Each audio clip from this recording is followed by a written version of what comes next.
Good morning, teacher and classmates. I'm David Vasquez. This video is for listening and speaking for the second bimester. The topic is immigrants, and I'm talking about finding a niche and challenge for young immigrants. In the United States, we have some kinds of schools. First, we have public or normal schools.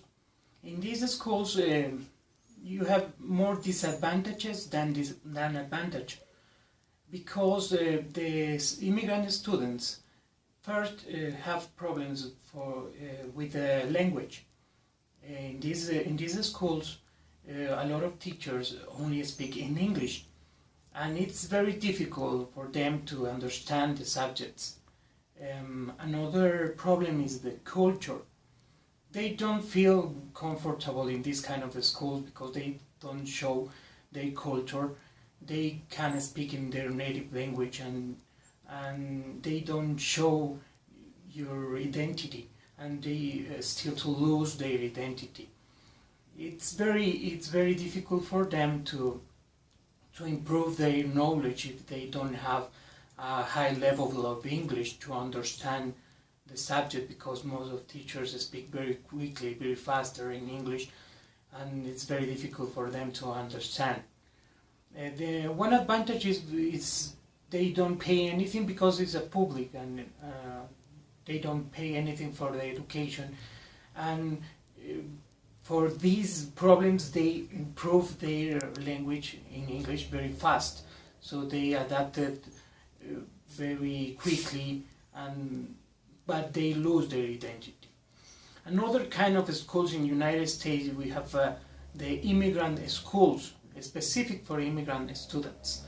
It's this kind of schools, you have more advantages than disadvantages, because you have students from around the world, a lot of countries, a lot of customs, a lot of cultures.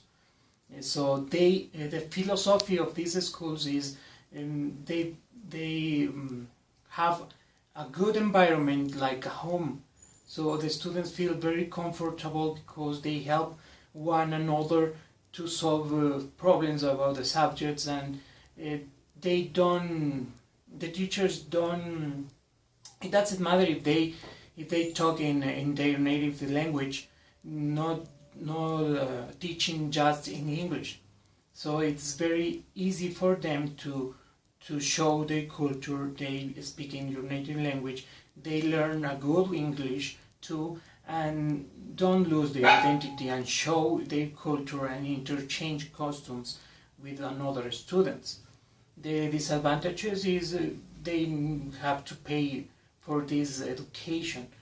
So in United States they try to improve the education system, because they know they have a big problem with the immigrant, because it's a very high population in the United States, and they must to improve their education.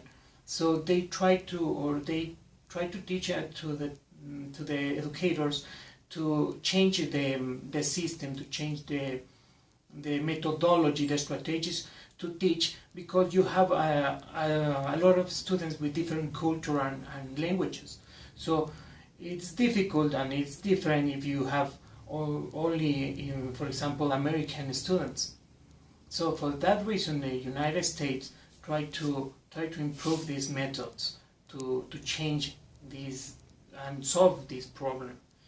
Another point, in my opinion, it's if you are a student immigrant, if you have the possibility to pay for the education, a private education, it's better if you go with these specific schools for immigrants, because in my opinion, it's better to get a better knowledge to go to a university. Because if you go to a public schools, if you don't know in English, if you don't have a good level of English, you don't know, and you don't get a knowledge in a correct way.